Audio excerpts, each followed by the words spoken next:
Good morning, everybody. It's so good to see all of you here. Hi.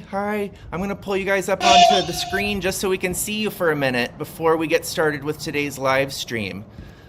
There we go. Look at everybody here today. Awesome. Yay, you guys can wave up at the mic or at the camera. Hello, welcome everybody. Yes. Awesome. Okay, so my name's Todd Bohannon. I am a REEF educator here on the Grouper Moon project. Okay, now I'm going to take you guys away, just for right now, and then we'll come back on later. Okay, so today we have some exciting stuff to share with you. We're going to talk about, here, let me get my notes. So today we're going to give you guys an update about what's happening here on the Grouper Moon project. I have a couple of researchers here from the Department of the Environment who are going to share with you guys their story of how they became involved with the Grouper Moon project. And then I have a bunch of video clips of the aggregation and of spawning, and I've got a couple more scientists from REEF that are going to come on and share about what they've been seeing out there. And then we're going to have time for some questions with you guys at the end. So it's so great to see all of you here today. All right, so as you may or may not know, the Grouper Moon Project is a unique collaboration between REEF, the REEF Environmental Education Foundation, and the Department of the Environment. And the two organizations have been working together for the past 20 years to protect this amazing natural resource that you have on Little Cayman. And so I thought it would be great to start today introducing you to a couple of Caymanians who have been working on this project for quite a while. And I'm going to bring over one right now. Before I get started, can I get a thumbs up? Does this sound okay to you guys? Are you hearing too much background? If you can give me a thumbs up if it sounds okay, or a thumbs down if you're like, there's too much background noise. It's okay? Thumbs up? Yeah? Okay. Please, teachers, shoot me a little chat in the private chat if at any point the background noise becomes too much. We can put on some headphones that will make that better. Okay, first I want to introduce you guys to Paul Chin. Morning, everyone. How you guys doing? Hi, Paul. Good to see you. Nice to see you again. So, Paul, can you tell us a little bit about how long you've been part of this project and how you became involved in marine sciences? All right, well, I've been a part of the project for the 15 years that I've been involved in the Department of Environment. And it's funny enough that you asked that question because I was never really slated to be a marine biologist. I actually wanted to be a mechanical engineer.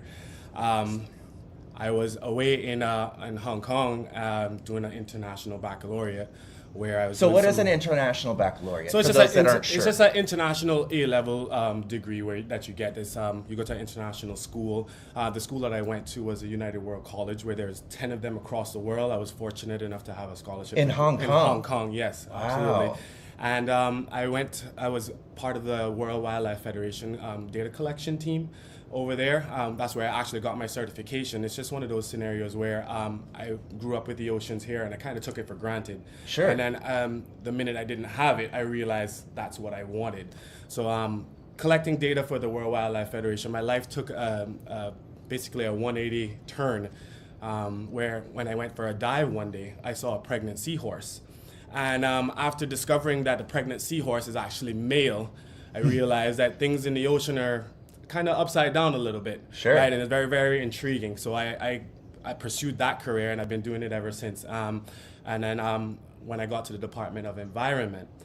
So you did your international baccalaureate in Hong Kong, and then did you come back when you finished with that? I did come back, and then I actually got another scholarship where after I decided that I wanted to pursue marine sciences, I went to the University of Essex in the UK, where I pursued my bachelor's and my master's, and then I came back here to work for the Department of Environment. Okay. Yeah. So when you started working for the DOE, what was your position? What have you always been? And maybe tell us what your official position is now. So my official position right now is a research officer 1. And I basically came in 2009, and what happened was when I first started, I was just the new guy on the block, basically. And with all the projects going on in the department, I was involved in almost every project in the department, and that statement is correct to this day. I'm involved in almost every project in the department. However, At Island Primary.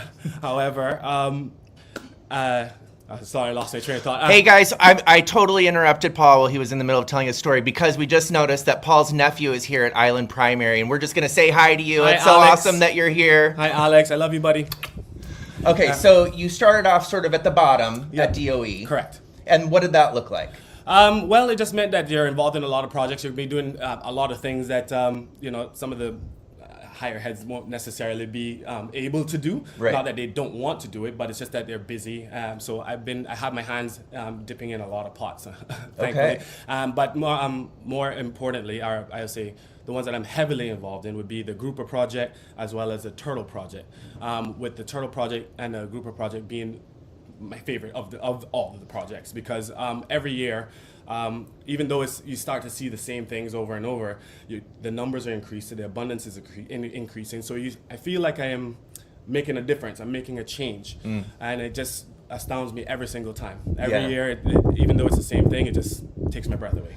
So when you're out here on the project like this year, what is your role? What is it that you're doing? So because I've been working for 15 years, me and some of my colleagues are on the same level in terms of title.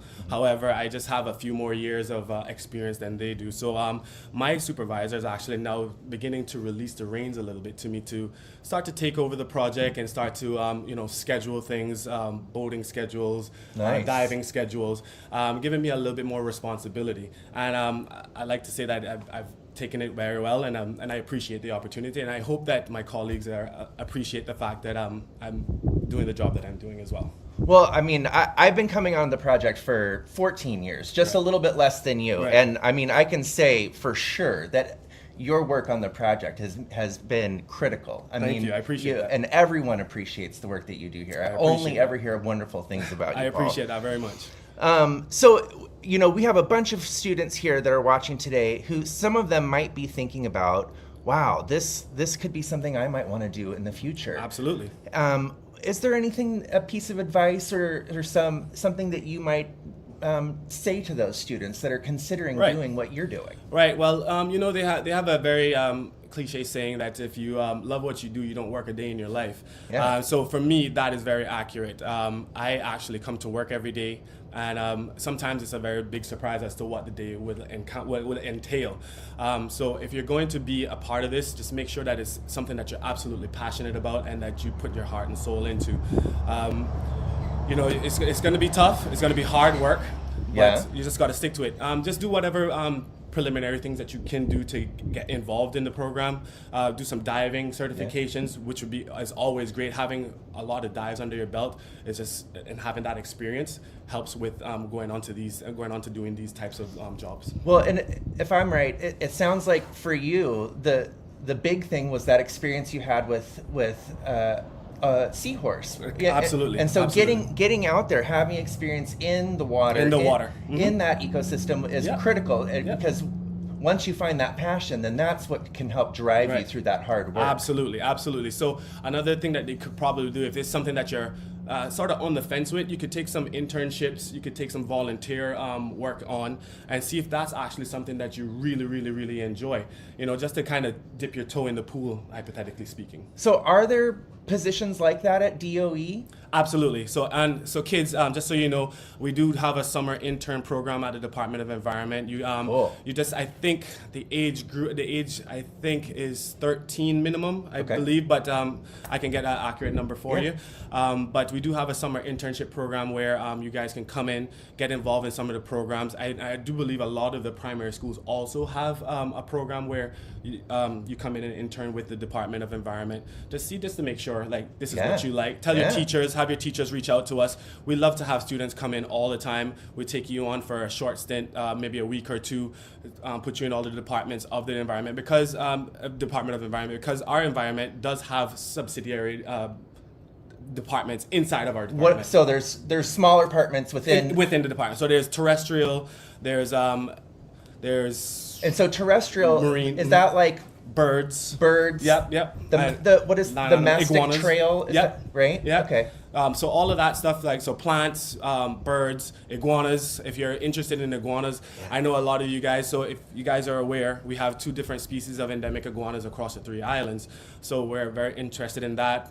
There's also the eradication of the attempted eradication of the green iguana as well. So That's the invasive That's one. the invasive one that's not endemic to the island. Okay. So there's that. There's a EMU section where there's sustainable development, where it's a lot of sort of action plans and so forth, where you have to, if you're doing any development, those plans have to come into us and we have to approve it to say that it's okay. Yeah. There's that part of it. And then there's a marine part of it. There's operations side. So there's several different parts. So if you come in on an internship with us, we're going to give you a big sort of melting pot of opportunities that are You get to inside. taste some of those different. Exactly. That's so awesome. Yes, sir. Paul, it's so great to have you here. Thank you for coming. No problem. Thank you for having me. Thank you very much. And everyone, take care, have a great time, and enjoy school. Okay, hold on. It looks like we have a question from one of the students, which is, have you ever encountered a large shark underwater? Absolutely. It happens more often than not, especially on the spawning aggregate. You tend to have a lot of sharks circling around. It's kind of like almost like a free meal, essentially. If you. So what kind of sharks do you see when you're out there? So out there we got the Caribbean reef sharks. Sometimes you encounter some black tip sharks as well. And then you have the general curious nurse sharks from every now and again as well. And I think we might have a video of a silky that they saw out there a couple of days ago. So how big would you say some of those sharks are, the bigger ones? The bigger ones, I would say about 6 footers. Okay. You know? Yeah, those are some of the bigger end of the spectrum. Big enough you want to give them? Give them a little bit of room. Yeah. Give them a little bit of room, you know. Because if you really think about it, we're kind of in their homes. Totally. Right? So, yeah. and we don't want Respect. people coming in on our homes. So you want to give them their space, give them their respect, and give them their dues. Okay. Paul, thank you so No much. problem. I think you have another question. Oh, yeah. How long did it take you to complete your studies? That's an excellent Thank question. you. I appreciate that. So my international baccalaureate in Hong Kong was 2 years. And then my bachelor's and master's was 5 years. So in total, 7 years in total. Okay. Yeah. Wow. Yeah. That's so great. And guys, as we continue on this talk today, if you have more questions like that, please let your teachers know. They can pop them into the chat and we can stop and answer those questions as we go. Paul, thank you very so much. Appreciate you. I'm going to introduce you guys to another scientist that's working here at the DOE, Cody.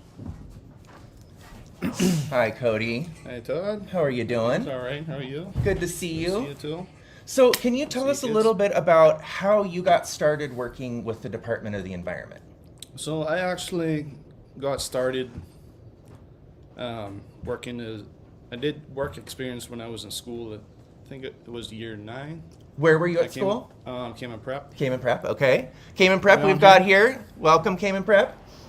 Hey, so yeah, I did I think that's when I first started. Did my 2-week work experience there and kind of. So was that an love internship it. or was that like a 2-week experience that you had with DOE? Yeah. And what did you do like, during kind of that? like Paul explained earlier. Oh, just okay. kind of just moved around all the different units and Got to see get a some little bit of experience, everything. A little bit of everything. See what's going on. And then what happened? And then You graduated, I'm assuming. yeah.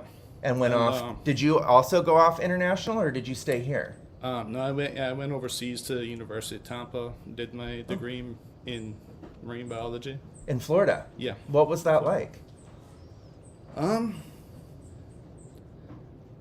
Yeah, no, it was a great experience. Yeah? Kind of got a little homesick after a while being Sure. off island, but it was definitely great to get that experience and education, being Yeah. able to learn from all these various experts in their fields. So did you do 4 years then in Tampa? I did 4 years, yeah. Okay. And then what happened? Did you come back here to Cayman? Yeah, I came back and did basically the internship for about a year, and like was I that heard it- internship with DOE? Yeah. Okay. And what were you doing during that internship? Just a little bit of everything, but I see. mostly focusing on I guess coral reef research. Coral reef research. Yeah. Okay. Well, and what does that And, look like when you're doing coral reef research? Are you going out and diving on the going out reefs? doing dives and doing surveys on the reef, looking at coral cover, Right. counting fish, Mm-hmm. calculating fish biomass, and all of that, and like taking pictures of the seafloor. Yeah. And you Just got like, it, and you were into that. Yeah. Yeah? Yeah, I was definitely basically from when I was in high school. Actually, I think it was in sixth form. I did a 2-month summer internship. I forgot to mention that. Oh, where? With the DOE. Okay. Yeah. And that So- was that pretty. Did that have an impact on you? Yeah. What I were think you I doing? Kind of solidified what I wanted to do I see. with my career, and just kind of So you really had. crystallized my love for the marine environment.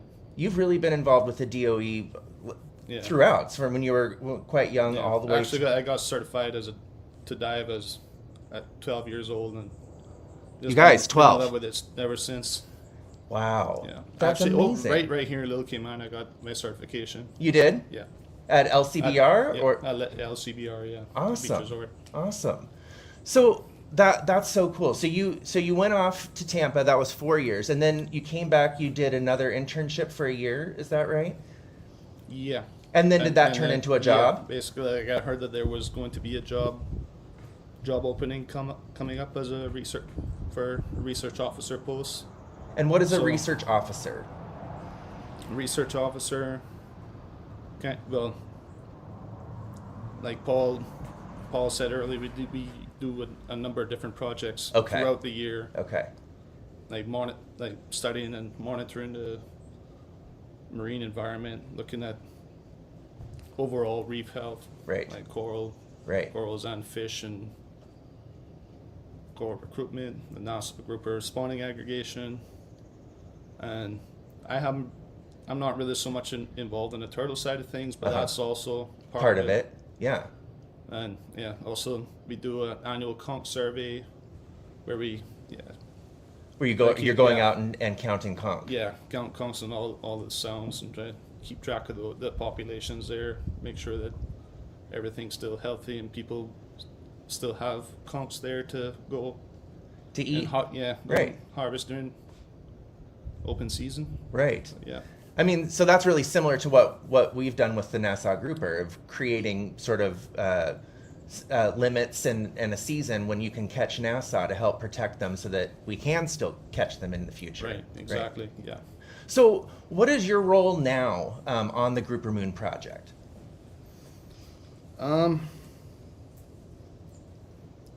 Are you Well, still yeah. technically research officer? Yeah, I'm still research officer. Okay.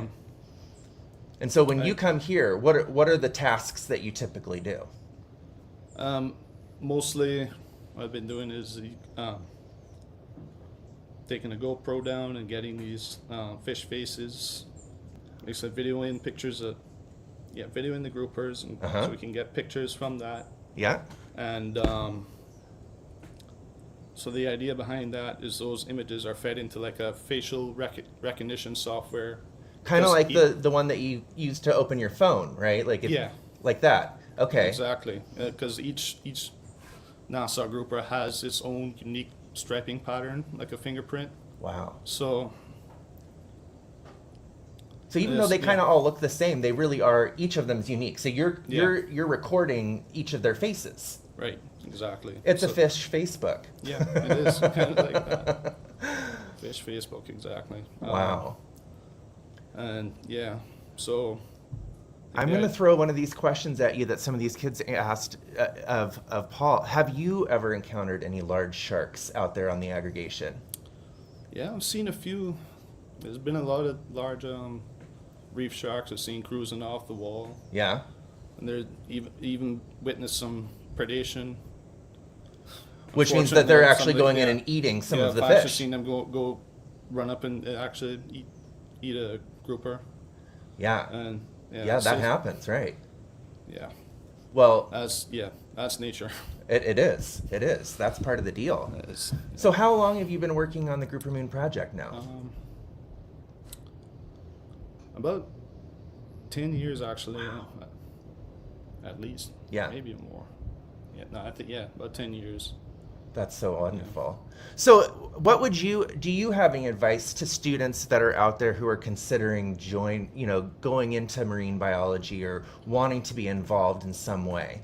Is there something that helped you along the way to decide that that was what you wanted to do?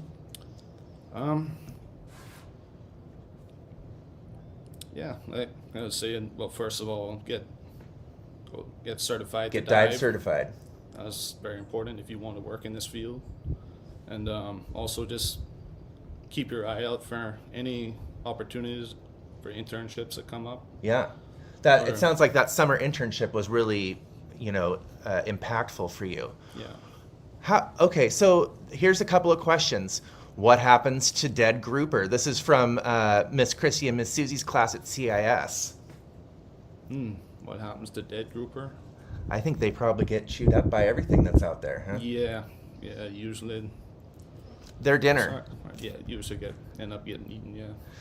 Okay. The next question was, how do you measure fish biomass?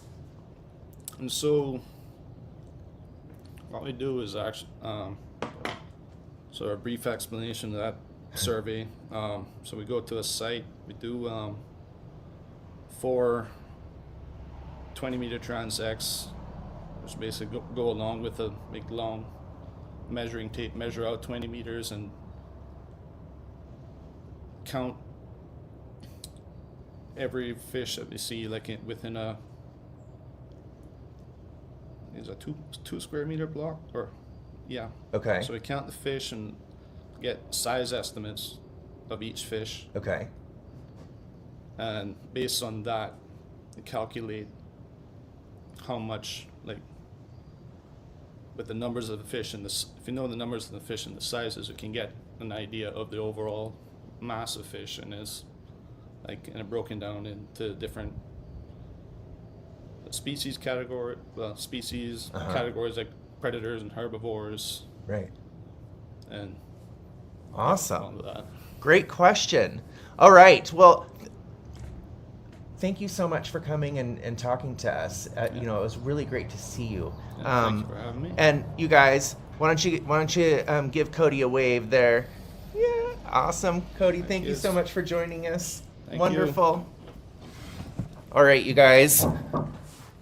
Okay, so I see there's a question about REEF. Let me transition over to talk about a few of the REEF scientists that we have with us here today. And please keep your questions coming. These are wonderful questions. So like I said, we've now been on the Grouper Moon project for quite a while. I think most of the scientists showed up here last week on Tuesday. And this is what we would expect to see when we would go out to the Nassau Grouper's spawning site. Hold on one second. I'm going to share with you guys a video.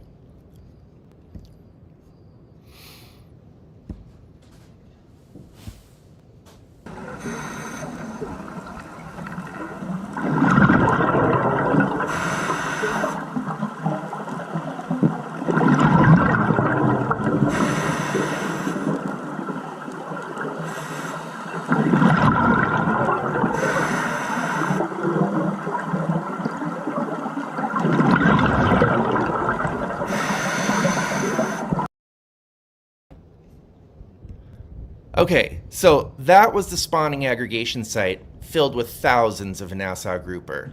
Every year that I've come on this project for the last 14 years, that's what we've seen. However, this year has turned into a mystery. I'm going to now show you a video of what we've been seeing.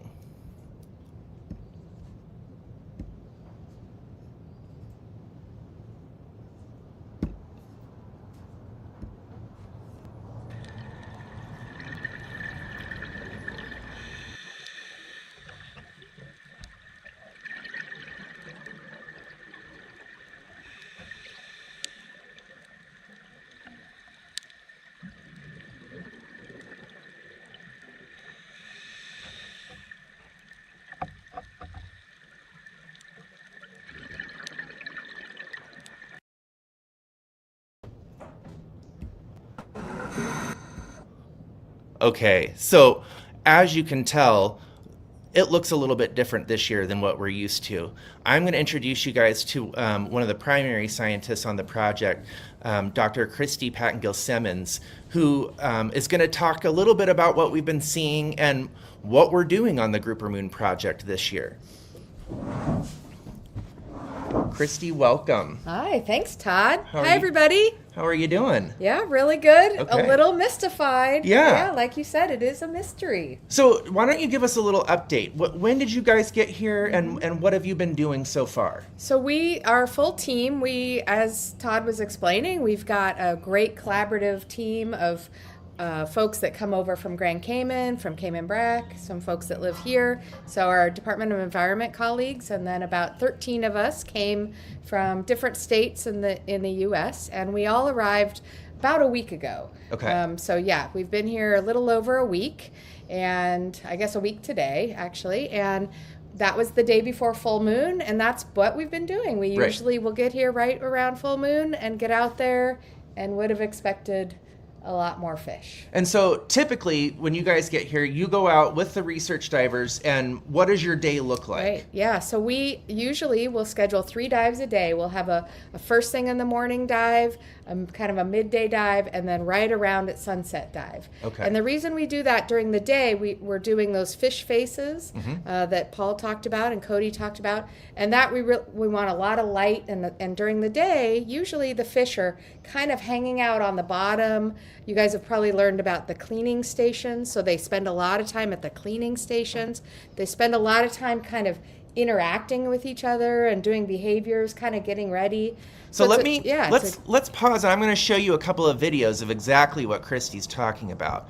So here's a video of a cleaning station out on the aggregation site.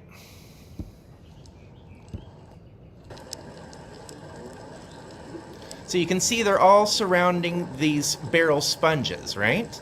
Yep. Yeah. And so the fish will kind of park itself almost just like you would at a car wash. Kind of hang out. They kind of flare their fins, and little cleaning fish and shrimps will come out of the sponge and work their way all around the fish. And there'll often be multiple cleaning spots around that big giant sponge there. And then eventually the fish will either swim themselves away, or a different fish will come in and say, okay, buddy, Right. you've been there long enough, my turn, and kind of chase each other off. And do you actually see them kind of lined A up? little bit, yeah, yeah. Now, normally it's my understanding that grouper will eat just about anything they can get their mouths around. So what happens at this cleaning station that's different? Right. So it's kind of an understanding. It's a mutualistic relationship that Okay. they have. They're going to not eat the little cleaning goby, and the cleaning goby is going to eat all the little parasites and dead skin cells and stuff that they have all on their face. They get down in their gills, so they actually will go into their mouth, Yeah. onto their gills, and they still don't get eaten. And then usually you'll see when the fish is kind of ready, it'll kind of do like a puff of water, almost like, okay, get Right. out. Right. And kind of signal that. But yeah, so it's a mutualistic relationship. The fish, both fish are getting something out of it. You guys, fish behavior is just so amazing. The more time I've spent on this project and talking to marine scientists about fish behavior, it's amazing. It's wonderful. You know, even going back to what Paul was talking about when he experienced the seahorse, the male seahorse that was brooding the babies. What happens out there in fish world can be quite different from our lives, right? Yeah. But very similar too. Right. Yeah. Right. Yeah. That's so interesting. So during the day we do those 3 dives a day to really. It's about the most time we can have in the water. For those of you who are already scuba divers, you know you have to be careful. You have to watch how long you're in the water and how deep you're in the water. So we maximize safety, and so that's kind of our plan to do that. We maximize the sunlight during the day, and that behavior really allows us to do the research close to the fish. And then the last dive of the day that's usually when they're exhibiting more of their spawning behaviors. Okay. So we do that last dive of the day to observe spawning or collect eggs for genetic research and other work that we're doing. So while we're not seeing the Nassau out there right now, I want to share with you guys what we would expect to see happening now, which would be them spawning. And I know everyone wants to see what that looks like. Oh, but I see a couple of questions. Before we show the spawning video, first, how many people work at REEF? Yeah, we have about 15 staff, and about half of us are based we have an office in Key Largo, Florida, so not far from here, Yeah. in the Florida Keys. So that about half of the team works there. We have an education center. We have a lot of visiting school groups with kiddos that are about your age, and then the other half of us live in various different places around the United States mostly, but we work all over the world. Wow. Such as this collaboration here. Right. Yeah. Wonderful question. And then Cayman Prep has the question, how can you tell a female grouper from a male grouper? Yeah, so that's a really interesting question. Some of the work that we did early on in collaboration with Department of Environment, and actually some of the early DOE scientists did some really great work looking at that question exactly, is, how big do fish get when they first start going to the aggregation, and how do you know males from females? And the short answer is you can't tell by looking at a Nassau grouper if it's a male or a female. Okay. Ever. You can't, so Nope. there's no So there's- outside indicator. Nope, there's not. It's not really a size. There's no pattern.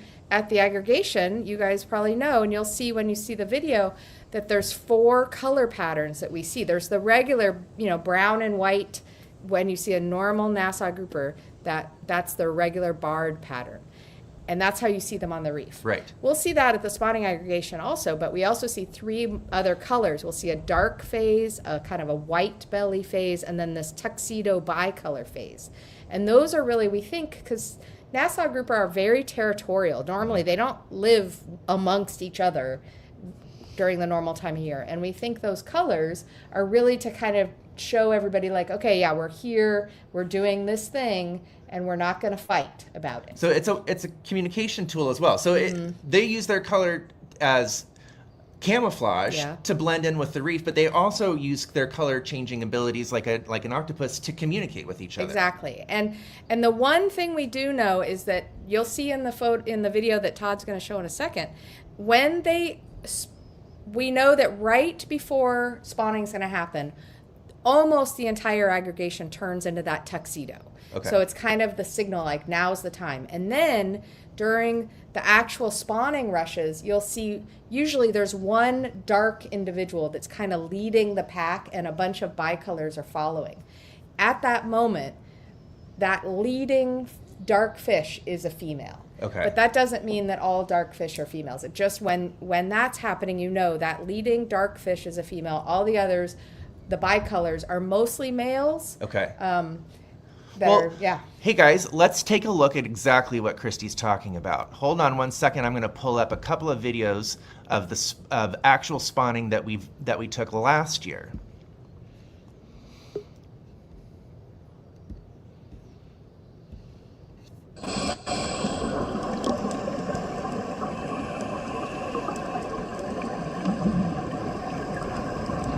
So the spawning burst can be anywhere from 5 to 10 fish together, or like that one you just saw the end of, is 40 to 60 fish all together. Wow. Okay, I have another video of a spawning burst that I want to show you, and then we'll talk about that.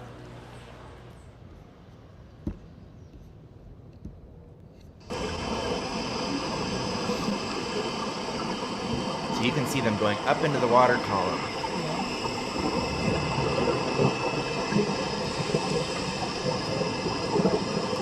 And you can see once it kind of gets started, it's almost like fireworks happening all over the place, so it's usually as it gets started, you'll see 1 or 2, and then all of a sudden, it's just melee. It's Right. happening.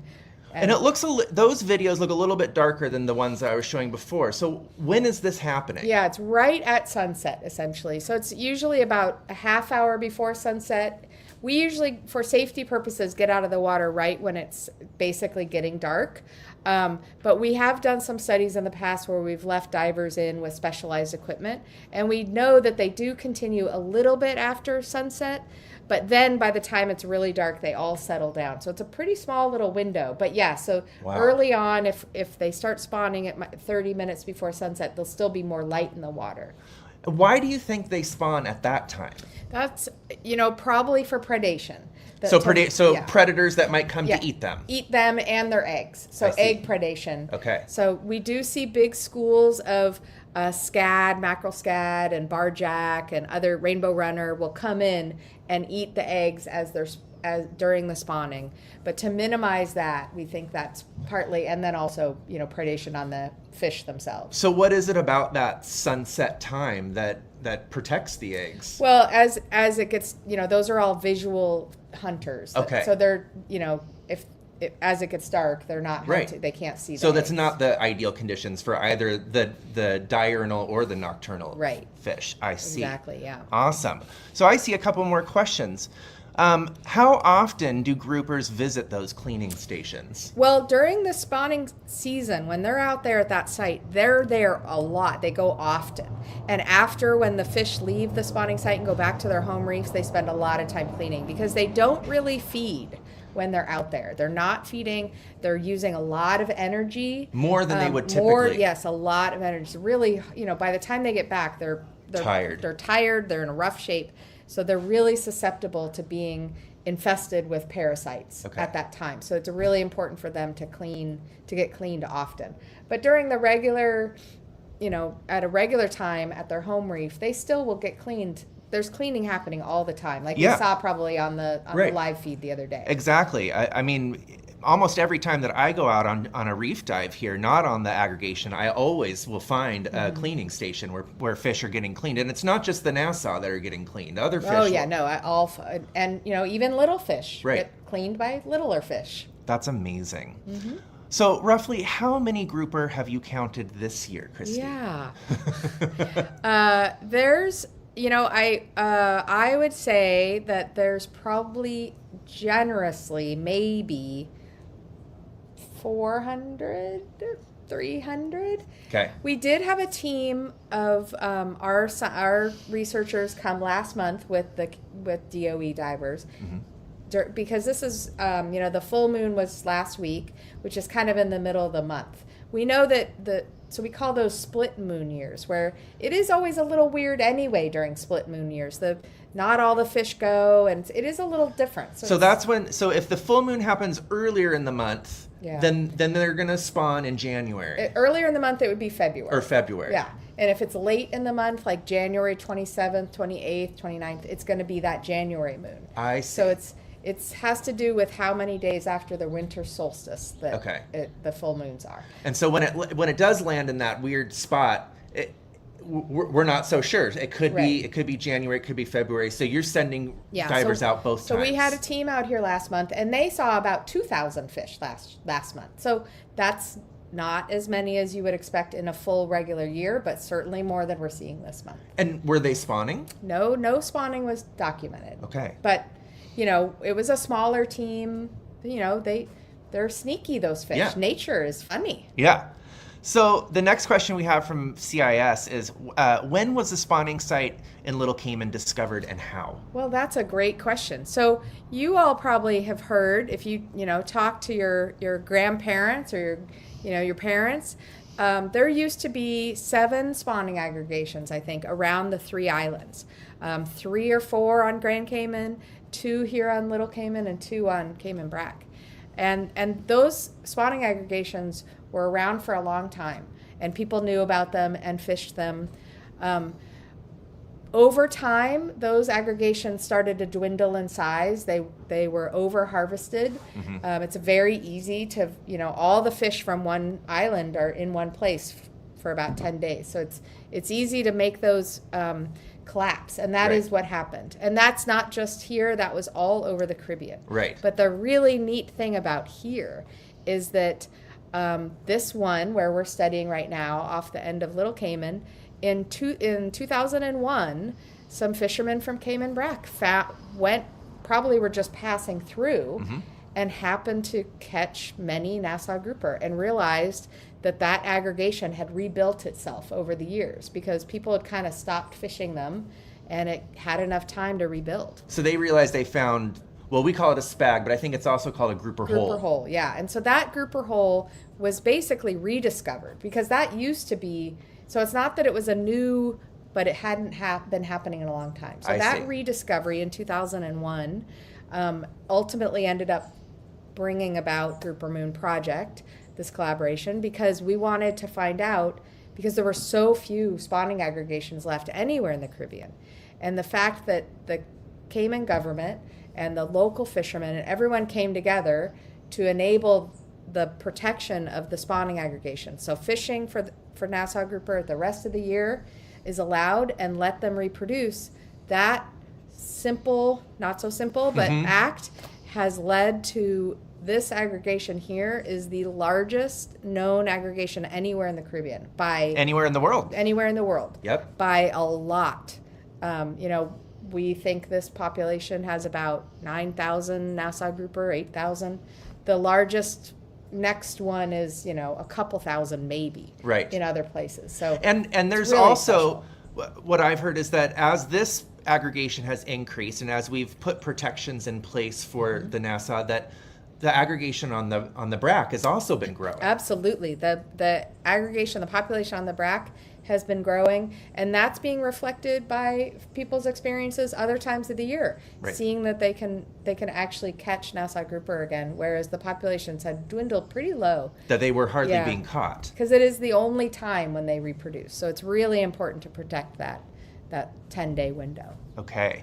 So, what do grouper, this is from Cayman Prep, what do groupers do the rest of the year? Yeah. Well, they hang out on their home reef. Like I said, they're really territorial. How and big of an area would you say their home Not very reef? big. Okay. It's maybe, the size of a, I don't Football know, field? Like, not even a not even football that. field. Okay. Not even a soccer pitch, the size of a living room. Okay. It's pretty So small. really small. It's pretty small, and they really don't stray far from their home reef during the rest of their year. And so they're hanging out there, and they're kind of a wait and jump. What do we call they're that? called lie and wait predators, or they have kind of a suck and gape. So they'll get close to something and then they open their mouth and it essentially sucks in the prey. So it's like a Hoover. Yeah, yes, yeah, and yeah. So I see someone had asked what they eat, and they do. They're kind of at the top of the food chain. They're a really important, part of the ecosystem that keeps it all in balance. Right. And they're eating smaller fish, mostly smaller fish. Okay. They might also eat, maybe invertebrates, but it's really they're fish eaters. And thank you so much, Christy, for Yeah. joining us. You guys, I want to introduce you to one more scientist who's here on the project, Dr. Brice Semmens. Come on over, Brice. Join us. And if you were with us on Friday's awesome underwater live stream, you'll recognize this person. Hi, Brice. How are you? Hi, Todd. It's good to see you. Good to see you too. Hi, everybody. So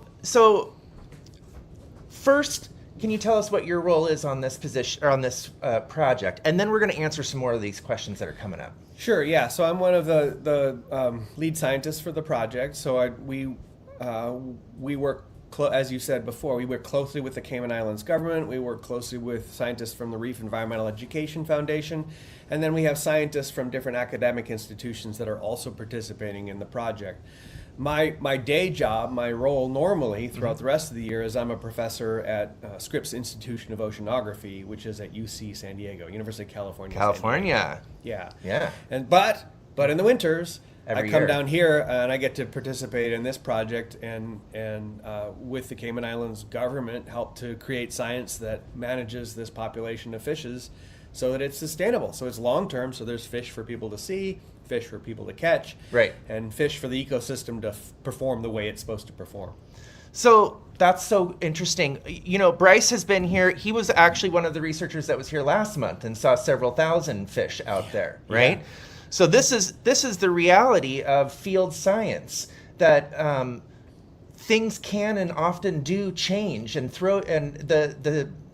the environment can throw you a curveball. Yeah. And so that seems to be what's happening this year, right? Yeah. We're not seeing the fish that we would expect to see out there. No, and like you said, we did see many thousands of fish last month, and we thought, well, that's a good sign. Yeah. It means February, that's going to be the month, because usually, in a usual year, we'll see at least 2 months where there's many thousands of fish out there. one of those months is going to be the big show. Right. It's when all of the eggs get released. It's a huge plume of gametes that go out, and that's the reproduction. That's the entire reproduction. So when you were here last month, everything looked normal. That it was what you expected to see. You would have expected to see those fish. Just expected to see them. We didn't see them spawn. Right. And so we thought, okay, well, great. This is the lead up. Now February is going to be the thing. We come back here, and there's a couple hundred fish out there. Right. And we don't know why. We don't know why. And that's Mystery. That's biology for you, Yeah. right? I mean, we've been doing this, as you said, for 2 decades, 20 plus years. Yeah. This is the first time this has happened to us. Yeah. And it's a real mystery. Now, we talked about, could it be the earthquake? Oh, there was a big storm that came through. Right. Those things could be true. Right. It could be. It could also just be that the temperature's slightly off. Right.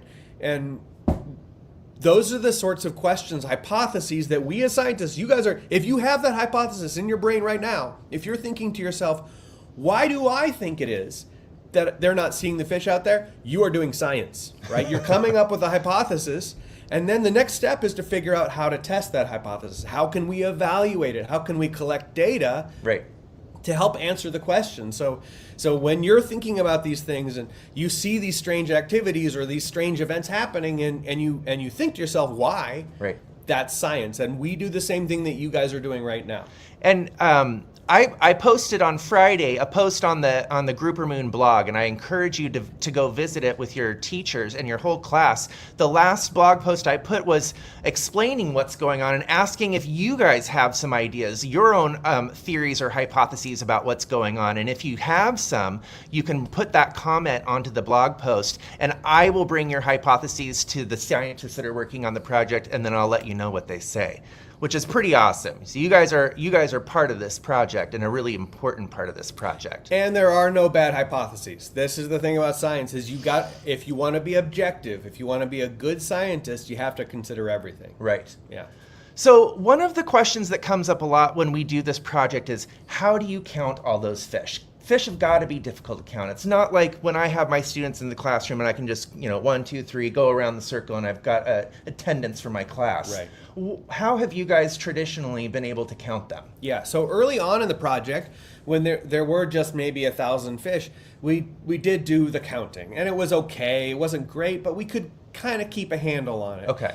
Later on in the project, when you started to get many thousands of fish, Too now many. you can't do it. Because as far as your eye can see in either direction, there's just fish. Right. And they're moving, right? Right. So it's very, very difficult at that point to count, as you say. So what we started to do instead is we devised a method of tagging. So we took, yeah, exactly. So this is a tag. That's a little spaghetti tag. And what we would do is we would take about 100 of these tags, and we would implant them in the back of a fish. We would give them a little jewelry. So here, you guys, I actually have a video of Brice doing this that I want to share with you guys. Hold tight.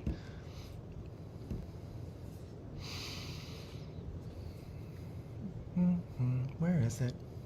Here it is. So there's Brice, spear gun in hand. Yeah, so we use a small little pole spear. These are the same pole spears that are used to remove invasive lionfish from the reef. So they're not very powerful spears. They're not kind of the spear gun spears that we Right. use to kill fish. Right. But they're really useful for us for putting these tags in the backs of fishes. Now, the reason we do this is because we only tag a very small number of those fish in the population. Only about 100 out of, let's say, in modern times, maybe 8,000 fish. Okay. And then what we do is we send divers down into the water and we say, hey, divers, count 100 fish that you see. And of those, keep track of how many of them have tags. And do that over and over and over again. Each time you do it, pick a different 100 fish, group of 100 fish, count how many of those have tags. And if we do that over and over and over again, and on average, 10 out of those 100 fish have tags, well, what we can say is that 10% of the population is tagged. Right. Right? And if we know that 10% of the population is tagged, and we have put out 100 tags, Right. it must be the case that there are 1,000 fish, because 100 is 10% of 1,000. Math. Yeah, it's math. Right. So and it's not very complicated math, right? But it's very powerful. And so by by using this tagging technique, we no longer have to count the number of fish. All we need to do is come up with enough counts of tagged fish within a group of, say, 100, so that we can get a good estimate of the proportion of the population that's tagged. I see. Now, Cody earlier said that part of his job is to take pictures of fish faces. So can you talk about how, are we transitioning away from tagging? We are. So how does this work? Yeah, so like I said, this is jewelry. Right. Right? And fish don't probably need jewelry. No. No. We if we can get away with not doing jewelry in fish, we're going to do that. Right. Because jewelry, it's a wild invasive, fish. too. It's invasive. Yeah. So We want to have his hands off as much as possible. right. Yeah. So it turns out that you all know what this is, right? It's your phone. It's your phone. On your phone these days, modern phones, if you just look at the phone, it recognizes your face Right. and it opens up. Right. Well, that's facial recognition. That's AI software that's built into your phone. So it uses the unique features of your face in order to recognize you and say, okay, yeah, I know it's Todd. I can open for him. Right. Fish, like you and me, have unique features. Okay. They have different patterns that they hold, that they persist year over year. They look different. And so individual fish know that. They can recognize each other. Like, Sarah knows Bob, Bob knows Sarah. Right. But we've only recently in the last decade realized that if we capture fish, good resolution images of those fish, we also can tell one fish from another. We can tell that fish is Bob and that fish is Sarah just by using AI facial recognition software.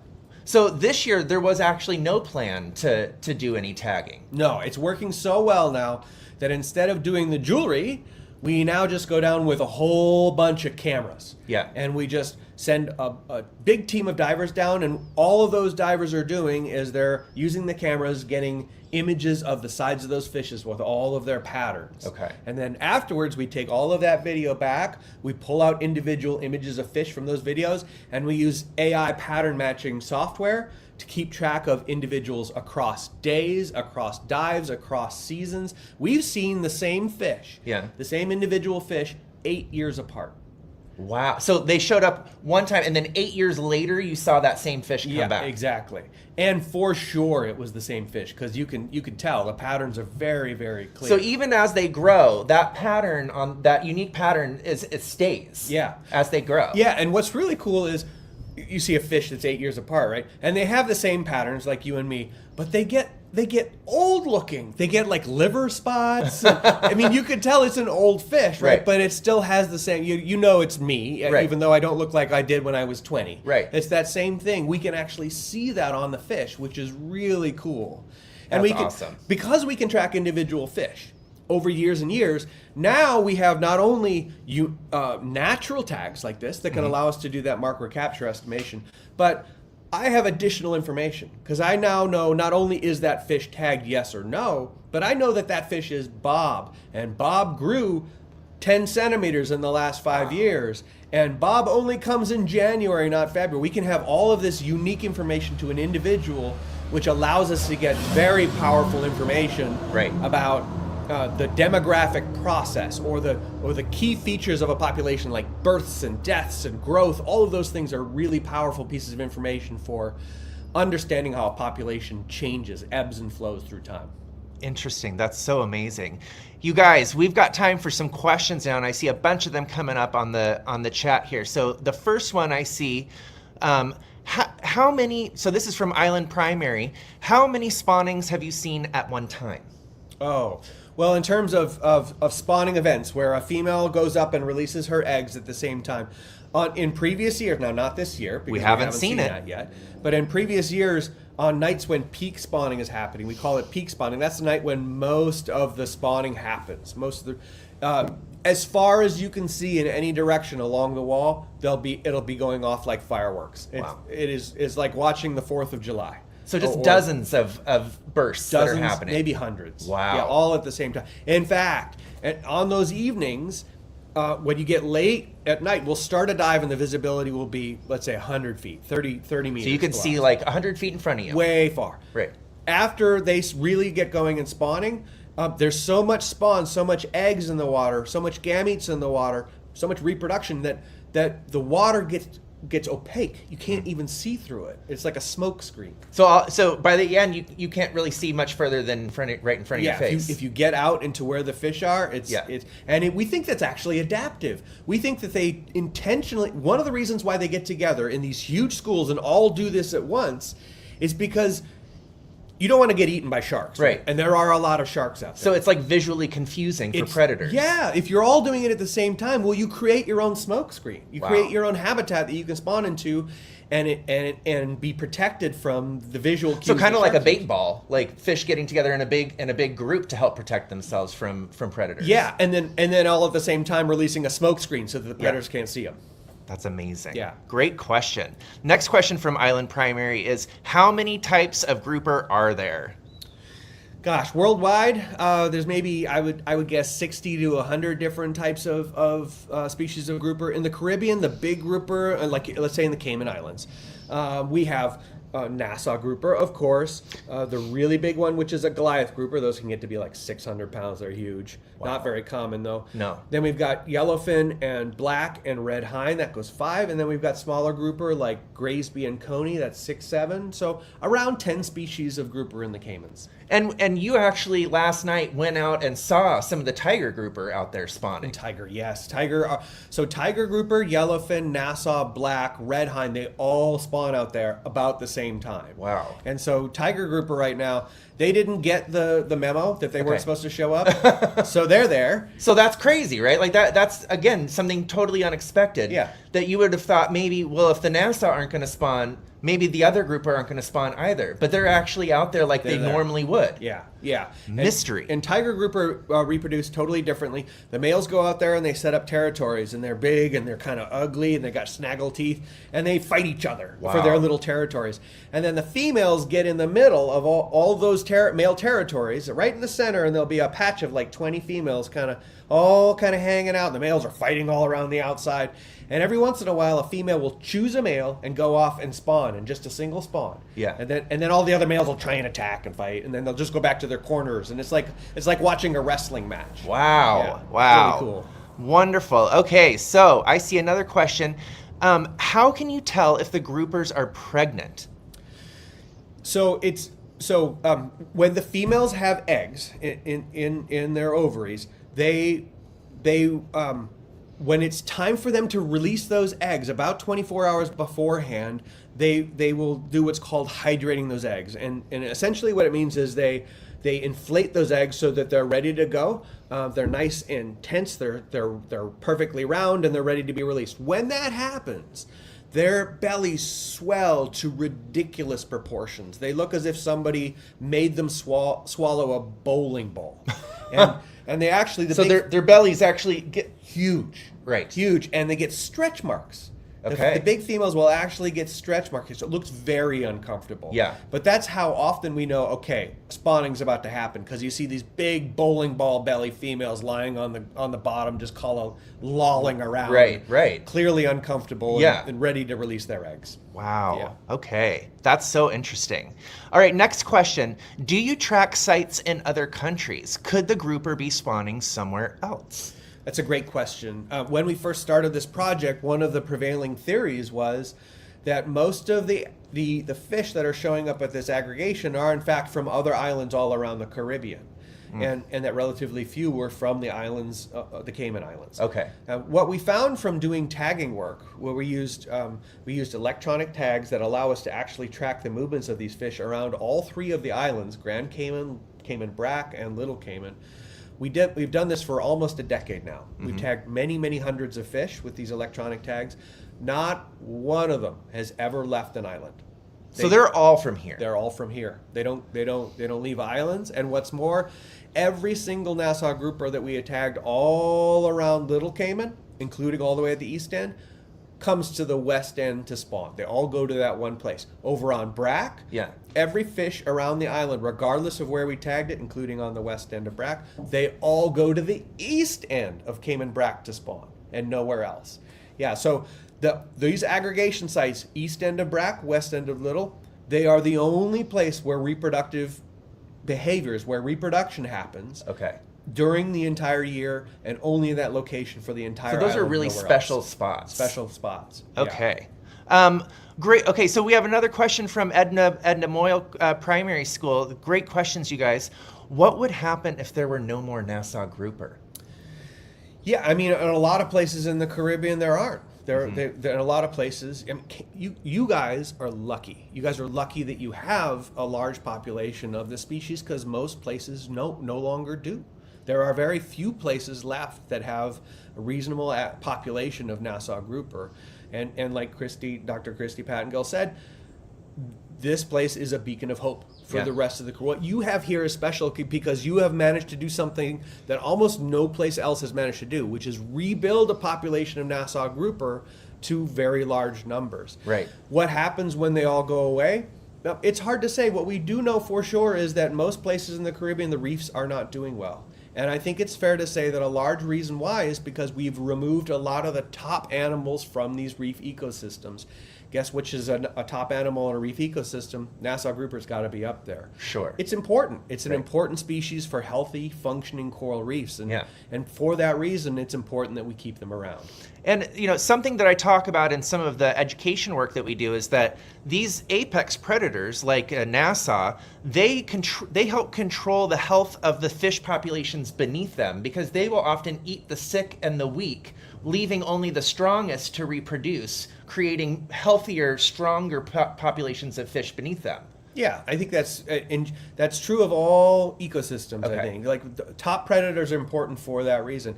Now, I'll take a specific example of that being the case, but for Nassau Grouper, there are few documented predators of lionfish, invasive lionfish. We don't want lionfish here, but they're here. Right. We've got them.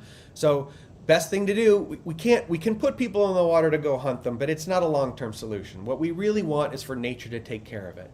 Nassau Grouper are one of the few species that have ever been documented to naturally consume, to prey upon those lionfish populations. So it's a great example of having a top predator that performs a natural function of controlling things that we don't want to happen on coral reefs. Awesome. Thank you so much, Brice. Absolutely. You guys, thank you all so much for joining us today. That's all the time that we have left. Now, tomorrow we are going to go on an underwater dive for our live stream at a new place that we have never been before. It's going to blow your minds. I hope that you all join us. Wednesday at 1 p.m. Wednesday at 1 p.m. is our next and our last underwater live stream from the Grouper Moon Project. And if you want to unmute yourselves and give us a round of applause so we can all hear you guys as we leave today, that would be awesome. It's so great to see you guys. Thank you for all your great questions. We'll see you on Wednesday. Thank you. Bye, you guys. Good to see you all. Bye.